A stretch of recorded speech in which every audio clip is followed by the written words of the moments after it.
எதிர்காலம் எப்படி இருக்க வேண்டும் என்பதை இறைவன் அருளால் தீர்மானித்து அதை நிறைவேற்றி காட்டுகிற இடத்தில் இருக்கிற மாண்புமிகு முதல்வர் அவர்களால் மட்டும்தான் இது சாத்தியமானது.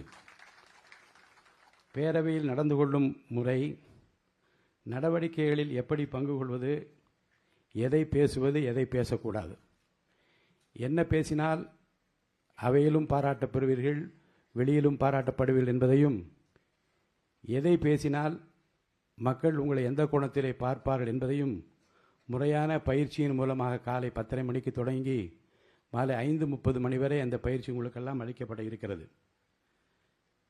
இதன் அவசியத்தை உணர்ந்து இந்த புத்தாக்க பயிற்சிக்கு அனுமதி அளித்துள்ள மாண்புமிகு முதலமைச்சர் அவர்களுக்கு என்னுடைய நன்றிகளை நான் முதற்கண் தெரிவித்துக் கொள்கிறேன்.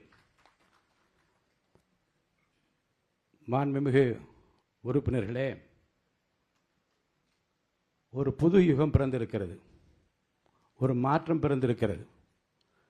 மக்களுக்கு ஏற்றம் தருகிற ஒரு நல்லரசு அமைந்திருக்கிறது என்கிற நம்பிக்கையின் வெளிப்பாடு அன்றாடம் இன்றைக்கு மக்கள் மத்தியிலே நிரம்பி வருவதை நாம் காண்கின்றோம். ஏனென்றால் செல்லும் இடமெல்லாம் அது வெல்லும் இடம்தான், நான் செல்லுகிற இடமெல்லாம் வெல்லும் இடம்தான் என்பதை தேர்தல் களத்தில் நிரூபித்து காட்டினார் நம்முடைய முதலமைச்சர்.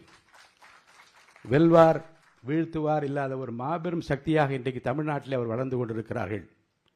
வியப்பால் விழிகளை உயர்த்தி இந்திய திருநாடே இவரா இவரா இப்படி என்று போற்றி பாராட்டுகிற சூழ்நிலைகள் எல்லாம் இன்றைக்கு தமிழ்நாட்டிலே உருவாகி கொண்டிருக்கிறது.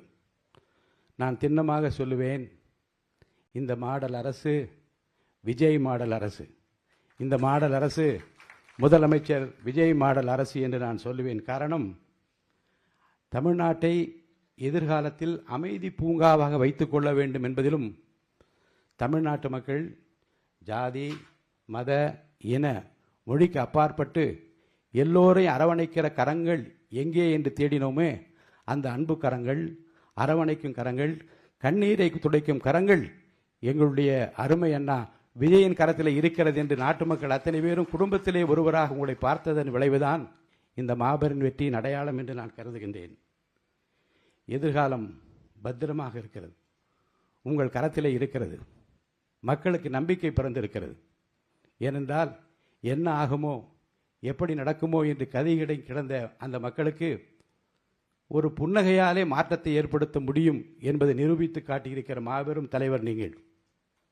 தமிழக அரசியல் வரலாற்றில் ஒரு மாபெரும் வெற்றியை பெற்றது மட்டுமல்ல, வெற்றியை சட்டமன்றத்திலே நிரூபித்து காட்டுவதன் மூலமாக நாட்டு மக்களுக்கு உணர்த்தினீர்கள். நான் பேசாமல் ஒரு அமைதி புரட்சியை செய்வேன், அந்த புரட்சி மக்களுக்கு ஏற்றத்தையும் மாற்றத்தையும் தரும் என்று நிரூபித்து காட்டினீர்கள். இன்றும் நம்முடைய மாண்புமிகு சட்டப்பேரவை உறுப்பினர்களுக்கு முறையான பயிற்சி அளிப்பதன் மூலமாக வரலாற்று சிறப்புமிக்க ஒரு அவை இது. நூற்றாண்டுகளை கடந்து இந்திய துணைக்கண்டத்திற்கு பல வழிகாட்டுதல்களை தந்திருக்கிற ஒரு சபை இது. இந்த சபையின் மூலமாக நிறைவேற்றப்பட்ட தீர்மானங்களும் சட்டங்களும் இந்திய துணைக்கண்டத்தினுடைய பல சட்டசபைகளுக்கு முன்மாதிரியாக இருந்திருக்கிறது. இந்திய துணைக்கண்டம் வியந்து போற்றி பாராட்டி கொண்டிருக்கிற பல திட்டங்களை